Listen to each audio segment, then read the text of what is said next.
Hello, my friends. Just me, Ellie, here popping in for a quick update episode. It's been quite a crazy few months, so I figured it would be great to connect and chat about what's been encouraging me and what's to come on the Share Your Story podcast. You've heard me say it before, but this podcast is such a gift to me.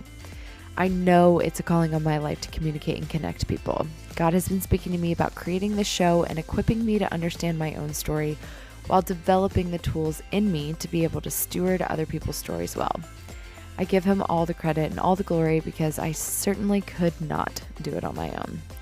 As a one-woman show, I am thankful for every listen, every text, every comment, every follow, and every single share. I plan, prepare, record, edit, produce, create content, and everything that comes with releasing a podcast all on my own because it truly is my joy, and I really know more than anything else I am purposed in this work. But gosh, it is definitely taxing in so many ways too. I am currently recording this at 12:40 a.m. on the morning this podcast releases because it's really been a crazy week, and I just returned not too long ago from the best impromptu evening with some of my best friends and my dog. I wouldn't trade those moments for anything, and I'm learning how to steward this well in the midst of life happening. And it's just been an incredible learning curve, but one I'm really grateful for. Because honestly, life is hard, and it doesn't stop. And I know y'all know that. You know that in the deep, intimate places that I may never know. You know that in the simple ways of how the heck are groceries so expensive, and why does there never seem to be enough time in the day to get everything done? So I just wanted to spend this quick episode together, just you and me. The last few weeks, the last few months, the last few years have been filled with so many unexpected challenges. And before you start worrying, my health is great, my relationships are thriving, and my house is standing tall. And thank the Lord for that. But there are certain hopes deferred and disappointments experienced that keep me down more than I'd like to admit. Without going into too much detail, there are really days that just feel like maybe I should just stay in bed and ask what's the point or why I keep hoping.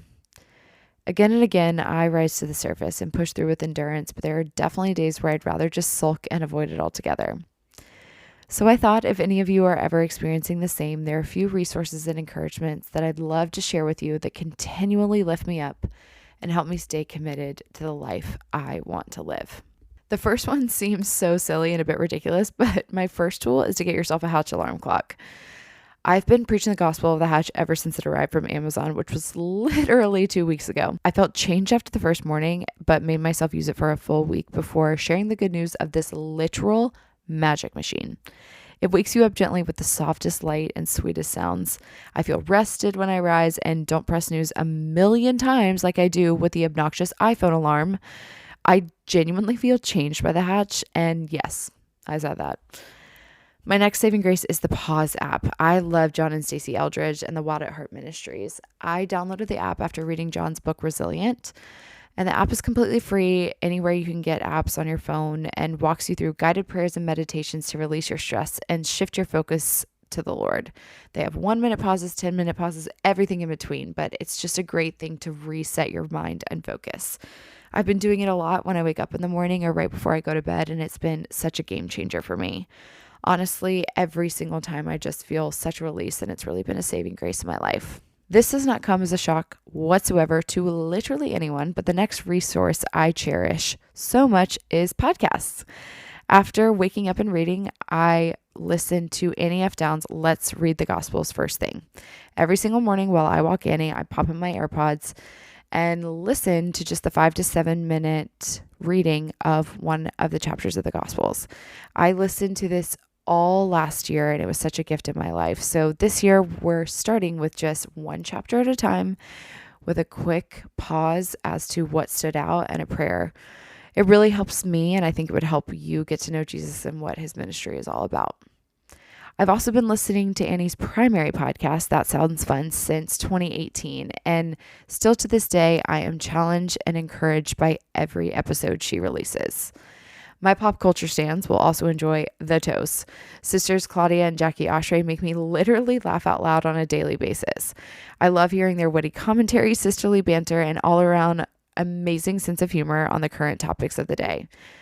I could give you a far too extensive list of all the shows I listen to throughout the week because it's honestly embarrassing. I listen to like 5 a day.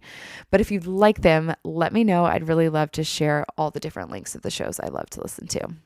One of the resources that honestly puts me back in my place and realigns my perspective is Paige Brown's weekly Bible study. I've never heard someone teach the Word of God with such clarity and compassion the way she does. The study is unique in that it's streamed live from her church in Nashville every Wednesday at 10 a.m.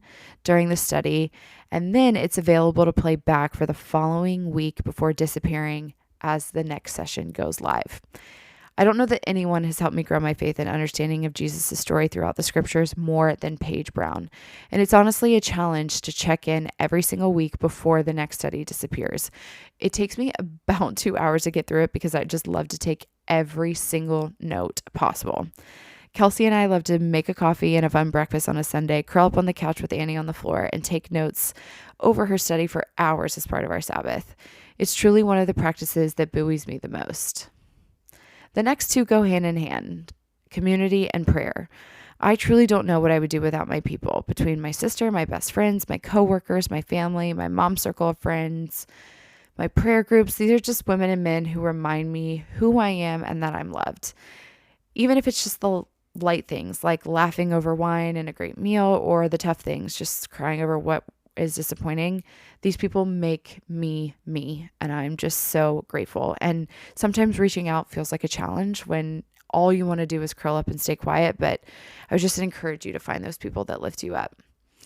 I also need prayer in both my own practice and from others to lift me out of the places I'm in, and I truly could not be more grateful for the people and the prayers that are involved. Music is also a huge one for me. Turning on an album I love, or a playlist, or live music of worship, or instrumental piano will often allow me to check out of my own circumstances and just enjoy the moment I'm in. The final thing that really helps me is a question I ask myself regularly. Who do I want to be? This aligns so much for me. John Mark Comer often talks about the concept that you don't get to be the person you want to be at 80 years old when you turn 80. It starts now. So on the days that I want to give up and just ask why, over and over again, I'm reminded that the choices I make today inform who I will be tomorrow and for the next however many years I have here. It's simultaneously sobering and encouraging, and I think it's a great place just to ask yourself that question. Who do I want to be? While this isn't the complete list of everything, these resources really help me rise up in the midst of these days that you just feel like giving up. But as for what's next on the podcast, I'm really so excited to invite you in for the next 2 episodes where I'm going to share more of my story. I love creating conversations and highlighting my friends and loved ones' stories, and I'm so excited for you to learn more about mine. So starting on Tuesday, which also just so happens to be my 29th birthday, you'll hear part 1 of my story, which will wrap up on Thursday to finish out the first season of the Share Your Story podcast. I really felt a commitment to 22 episodes of a first season, and after a few encouragements from listeners and friends, I felt like this was the very best way to wrap up our inaugural season. But the best is yet to come for the Share Your Story podcast. I already have so many conversations lined up that will be recorded in the next few weeks, and I cannot wait to introduce you to more friends and more stories for season 2. Please stay engaged with me on Instagram. There's so much fun coming there as you await this next season. I would love for you to catch up on episodes you've missed or share an episode with a friend that you feel could learn from this show. I mention it often, but I can't stress it enough. Every rating, subscription, follow, and comment on the show impacts me and how the show grows so greatly. So thank you from the bottom of my heart for all of your continued support. I hope you're loving this podcast so far. I hope you're learning, laughing, and growing as you experience your story through those who have shared theirs. Please meet me back here for a special birthday episode on Tuesday. Have a great weekend, everyone.